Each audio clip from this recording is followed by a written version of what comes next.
hari ingingo 8 cyangwa se bigomba kwitabwaho 8 kugira ngo umuntu ashobore kuba afite imibereho y'ubuzima yuzuye.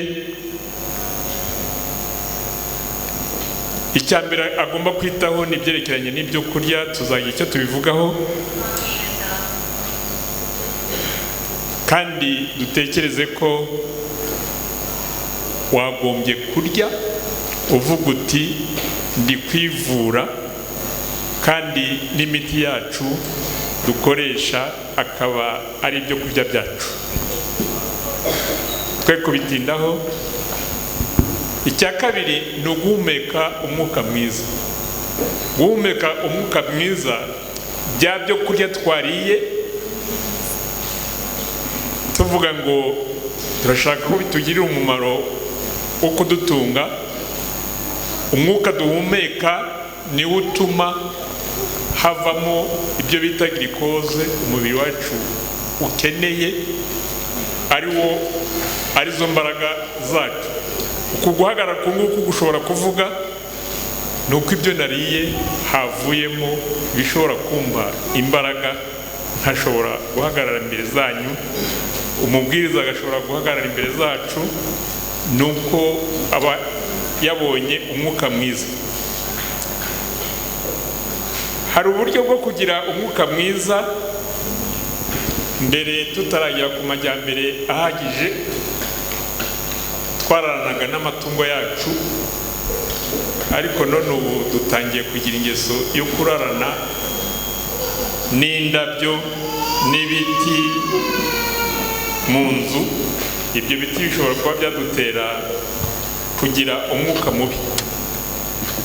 Mu gihe rero tubyutse tujye twibuka gukingura amadirishya, umwuka mubi uwaraye mu cyumba kugira ngo usohoke, haba aho turara cyangwa aho dukorera. Icya gatatu ni ugufata kunywa amazi meza ahagije kandi ku gihe cyiza. Icyo tuzagenda tuvugaho ni uko amazi ashyushye ya mu gitondo kare nko mu masaha 11 abarajya mu kazi bagombye kugenda. Icyo gihe kuyafata saa 11 bituma ushobora kujya ku kazi wamaze no kuyituma. Ayo mazi aragenda akavana ururenda mu mara, maze urura rwacu rukaba rweze. Ayo mazi ni ingenzi cyane. Tumaze kubona ibyo kurya, guhumeka umwuka mwiza, kunywa amazi meza kandi ku gihe, tugomba no kumva ko izuba naryo ridufitiye umumaro. Hari abantu bakunda kuba mu nzu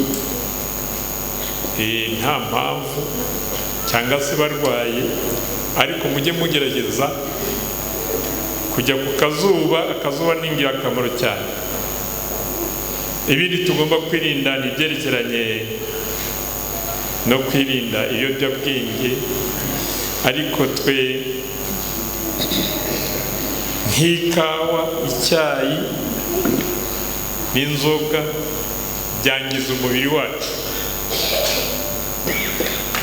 Tuzareba n'ikindi cyerekeranye no kugira umutima utuje, kubaha Imana no kwizera. Burya biradufasha, bituma tugira amagara mazima, kandi nawe ubwawe ugomba kwizera ko ufite umurengezi wawe, ntubure uti uhangayitse.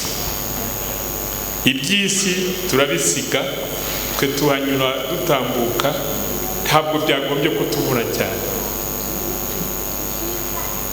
Turarangiza kuri iyi ngingo ituma cyangwa se ikunze kutunanira, yerekeranye n'imyitozo ngororangingo. Imyitozo ngororangingo idufasha kunanura, cyane cyane bishoboka buri munsi twagombye gukoresha iminota 30 ituma tugira ingingo nzima. hanyuma tugaheruka kubyerekanye no kuruhuka. Abadivantisi b'umunsi wa karindwi burya biradufasha iyo twaruhutse ku isabato no kumara gusenga tugiye kuryama, mbese ukumva umubiri wawe uratuje. Icyo kintu nacyo gituma tugira amagara mazima.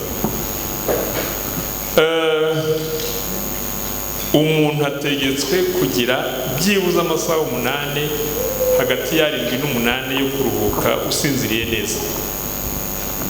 Ariko ayo masaha ntuyasinzire nyuma ya saa 5. Mu by'ukuri kuva saa 3 kugeza saa 4 twagombye ko tutangiye kujya kuryama saa 7 ni amabura kindi. Ntabwo bituma umuntu agira ibitotsi byubaka umubiri, kuko ibitotsi bya saa 5 nibyo byubaka umubiri. Kandekera aho ngaho tuba umwanya umubwiriza, tuzagenda tubyiga buhoro buhoro. Nakoze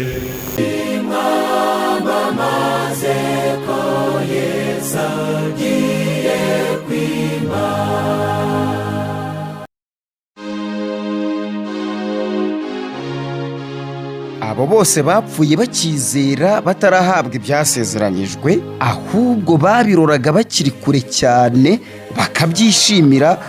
ngo iki? Mbese burya nuko byagenze baba we, bari bafite kwizera gukomeye pe. None se aya magambo uri gusoma uyakuye he ko numva ari meza? Nanjye ndi kuyakura ku nsanganyamatsiko y'amateraniro. Amateraniro y'ahandi iwacu ku itorero rya Kabuye da. Mfasha ubimbwire neza, aya magambo yansobanurire yose. Ndumva aryoshye pe kandi unteye amatsiko. Ambo ndumva ufite inyota yo gusobanukirwa byinshi, ariko nanjye nisomeraga ubutumire.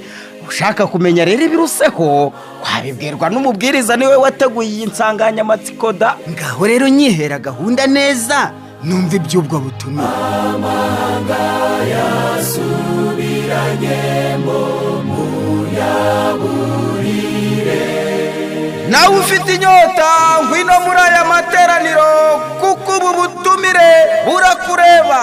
Itorero ry'Abadiventisiti b'umunsi wa karindwi rya Kabuye mu ntara y'ivugabutumwa ya Erayonofiri ry'uburasirazuba bwo hagati mu Rwanda, ribinyujije mu cyiciro cy'imirimo y'abagabo, ryaguteguriye amateraniro y'ivugabutumwa y'ibyumweru 2. Nuguhera ku isabato tariki 21 z'ukwezi kwa gatatu kugera ku isabato tariki 4 z'ukwezi kwa 4 2026, turi kumwe n'umubwiriza Tuyisenge Celestin mu nsanganyamatsiko igira iti kwa kwizera kw'abakurambere kuracyakenewe mu isaha dusohoyemo. Ishingiye mu Baheburayo 11 umurongo wa 13. Gahunda y'aya materaniro iteye itya: ku isabato nuguhera saa 8 kugera saa 12 z'umugoroba. Ku wa mbere w'iminsi 7 dimanche nuguhera saa 10 kugera saa 1 z'umugoroba. Naho mu yindi minsi nuguhera saa 11 kugera saa 1 z'umugoroba. Muri aya materaniro turi kumwe n'amakorari mukunda cyane nka korari Emmanuel yo kuri RMS Kamukina, Urumuri yo ku itorero rya Kimisagara, Igihe n'iki ya Kimisagara, Cornerstone yo muri Asayuwara Nyarugenge, korari y'icyiciro cy'abatabazi ku itorero ry'Abadivantisi umunsi wa karindwi rya Gikondo, n'andi makorari atandukanye. Sangiza abandi ubu butumire, twese tubyitabire.